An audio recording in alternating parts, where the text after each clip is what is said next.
Hey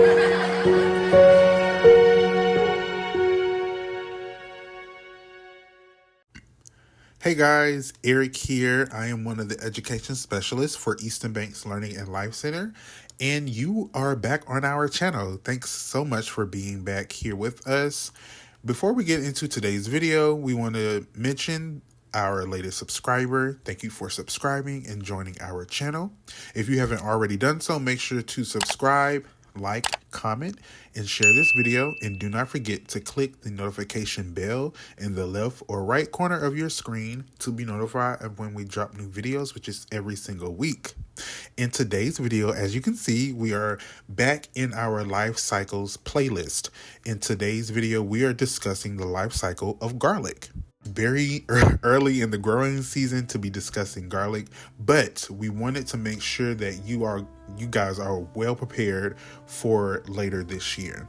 We already have all of our tomato, peppers, squash, beans, herb, flower videos coming to you, but we want to make sure that you have a head start if you are new at growing garlic for this year, and just provide the information that you need so you can put it in your thinking bank and put it in your subconscious for later.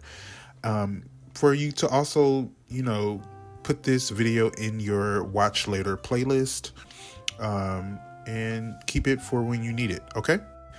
So growing garlic, you need to know when to grow it. So garlic is a plant that really loves colder weather. And for us here in zone 8B, Georgia, we start our garlic in November. Sometimes we start it late October, but 9 times out of 10, we are putting the garlic seed in the ground in November. Most likely we try to get it around the 2nd week. We can push it towards like 3rd week, 4th week, but we make sure that we get it in the ground no later than the last week of November. That's because garlic, like I said, it loves colder weather. So the sooner you can get it in the fall during those cold temperatures, the better. And that's important because you need to also know but which garlic is best for your climate. And so there are two overarching groups of garlic. You have your hard neck garlic and you have your soft neck garlic. With your hard neck garlic, they have a stiff neck or stalk, and they aren't really good for storing for long periods of time. But soft neck, it has a flexible neck and it is perfect for storing for months at a time. Your hard neck garlic is better for northern states as they have a longer winter, and most likely, hopefully, with climate change and global warming, it won't be such a drastic change too quickly for the plants that have become acclimated to the different climates in our country. But this is just a generalization of what the categories of garlic need to grow. Soft neck garlic is better suited for southern states. When it comes to hard neck garlic, even though it's technically not good to grow in the South, we have grown it in the South. You just have to do a process that's called cold stratification. And this process is putting the seed, or not putting the seed, but the seed must have a longer period of cold weather. And you can do this by placing the seeds in your fridge for at least 2 months prior to you planting them in your garden. So say I have my garlic seed and I have a hard neck variety. I want to make sure that I put that garlic in the fridge. If I'm going to plant it in November, I'm going to put it in the fridge starting in September and leave it in there the entire time. That way you're tricking the garlic seed into thinking, okay, I'm ready to be planted out into the garden. That way you can have a successful hard neck garlic harvest. There are different types of garlic. There are, I think, 20 plus maybe, but if you go on Google and type in garlic varieties. Or if you go to Botanical Interest, you go to any of the reputable farmers that have online websites and they do provide seed garlic, you will see that there are a lot of different varieties of garlic, like any other, plant. But there are different types, and a few that I wanted to mention were elephant garlic, Spanish roja garlic, chestnut red, and German white garlic.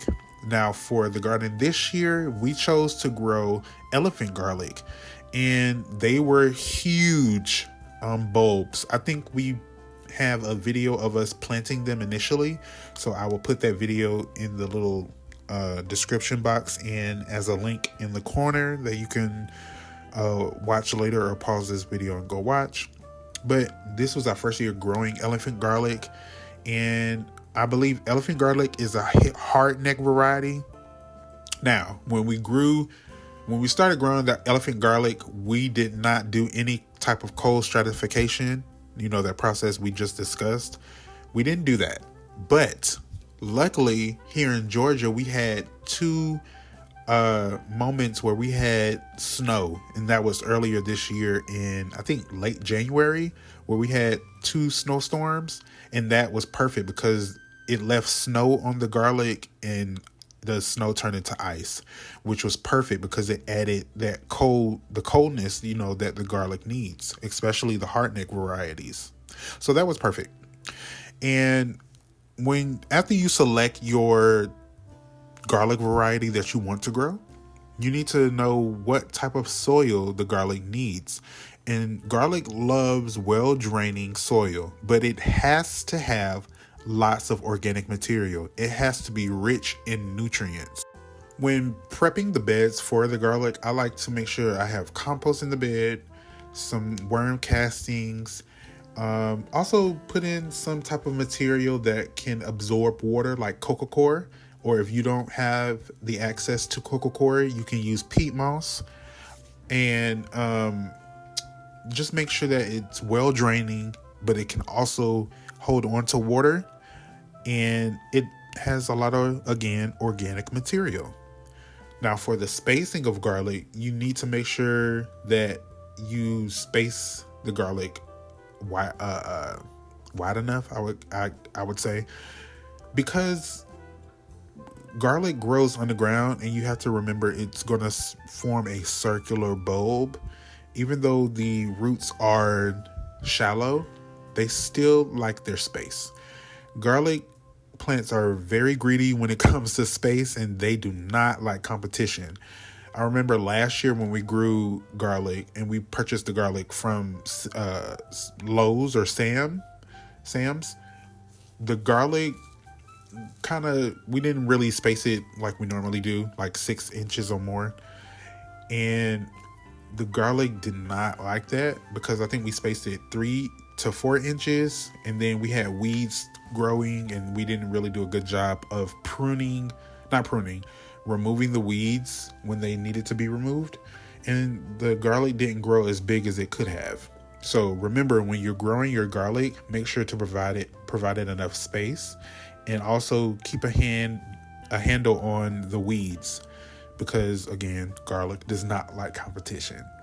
When you're growing your garlic, you want to make sure that you understand how to use your fertilizer, when to use your fertilizer. And in our gardens, we are using pelletized fertilizer in the initial planting. So we have our garlic seed. We've already prepped the beds of everything that it needs, and we are putting in the pelletized fertilizer first, and then we put in the seed garlic, cover it up, water it, let it grow. After that, we make sure to use the Alaska fish fertilizer during the growing season, but because again, garlic are heavy feeders. Even though that pelletized fertilizer does break down and is available to the garlic plants slowly over time, you still want to use that fish fertilizer because that is an instant feeder for the garlic plants. And the Alaska fish fertilizer is a 5 to 1 to 1, fertilizer, which means that it has more nitrogen than the phosphorus and potassium, which is perfect for the encouragement of leaf growth. And if you didn't know, the leaf growth is correlated to the bulb formation on the garlic. So when you look at a actual garlic plant, you will see the leaves going all the way down and they're green, and then it turns white and it matches up to a bulb or a garlic clove on the bulb. So if you have a lot of healthy green growth, you're going to have healthy bulb formation underneath the soil. In the winter months, you don't have to water as often because there isn't that much evaporation due to heat. But when the weather does change and we are in the spring and summer months, you want to make sure that you are watering constantly every week, and you have created a schedule for your Alaska fish fertilizer or whatever other type of, organic liquid fertilizer that you're going to be using in your garden. You want to make sure that you create a schedule because that garlic is going to need constant feeding each week. Now, there are some garlic diseases, fungal infections that can happen to your garlic. We've had it happen sometimes in our garden where rot happens and the plants just die off. They rot in the soil. They haven't really grown, and we have to replace it. So 2 diseases that I wanted to discuss are garlic rust, which is caused by a fungus, and it leaves the leaves. The leaves develop a deep orange spot all over. So there's multiple orange spots all over the foliage, and that can and will affect the growth of your garlic bulb. Also, white rot, which is again caused by another fungus, which is initially caused by a fluffy white mycelium, which is, the fungus itself. And it can be present on the roots and the bulb. And with this, it may cause the leaves of your garlic plant to wilt and they will collapse. Now, I think I see one of the garlic plants, the elephant garlic plants in our garden right now. I think we may have this. I haven't checked underneath the soil to see how the bulb formation is going, but the plants are wilted right now, and they shouldn't be wilted, especially we are only in May. They shouldn't be ready just yet. So I will have to check. Hopefully, fingers crossed, we don't have any type of rotting happening underneath the soil, but there's always that possibility. Some organic methods to rectifying these fungal issues include choosing healthy seed garlic from a reputable source. Like I said before, early in the video, choosing a farmer that has an online store and you can see what they provide. You can see their credentials, because it's important to always select healthy plants from farmers, because you're growing food for yourself and your family, and you don't want to, introduce any bad thing to your garden. And I did mention you can purchase garlic from the grocery store and grow it. The only thing with that, you need to keep in mind that, and you must accept it, that it's unknown in what condition the garlic was grown in to be provided into the store. So just know, if you're going to purchase garlic from the store, like Sam's, Lowe's, or any other grocery store retailer, just know that there's no guarantee that the garlic will grow in a healthy way, because we don't know how that garlic was grown. Number 2, you want to rotate your plants.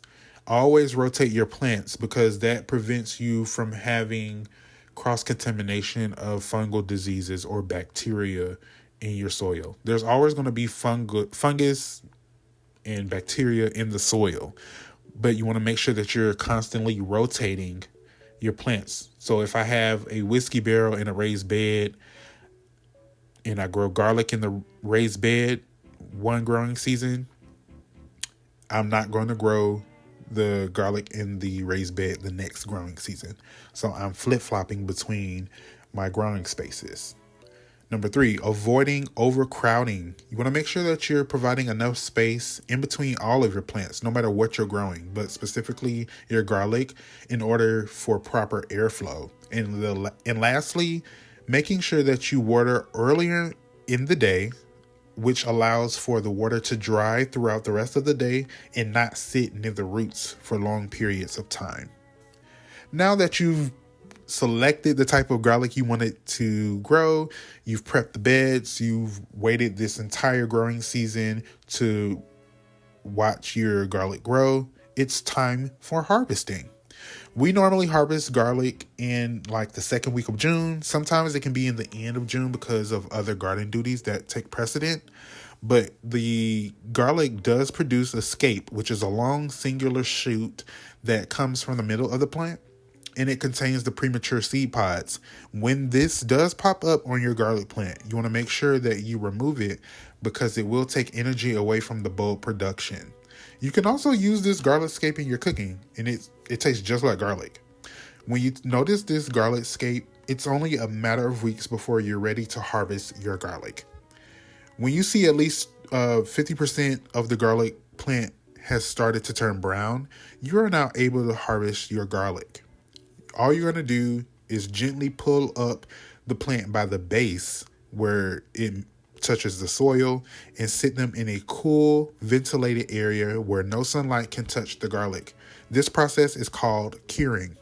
Now, you don't want to wash off any root crops when you are doing the process called curing. If you're going to eat whatever you harvest immediately, then you can wash it off fine. But if you are curing any root crops like your onions, garlic, sweet potatoes, you want to make potatoes, you want to make sure that you do not rinse them off because that water can sit and cause your harvest to rot. We hope that this information has assisted you and prepared you for later this year. Again, we know it was a little early, but we wanted to make sure that you guys had this information for later this year. And we are excited to try some new varieties of garlic, and we will take you on that journey. Make sure again to like and subscribe to this channel. And we thank you again for watching. Make sure to follow us on our socials. We can be found on Facebook and Instagram at EBLLC INC and on TikTok at Project Grape. Check the link in our description box to support us through purchasing some merch that we have. You can click that link down there. Again, we thank you guys for watching, and we will see you all later in the garden. Bye.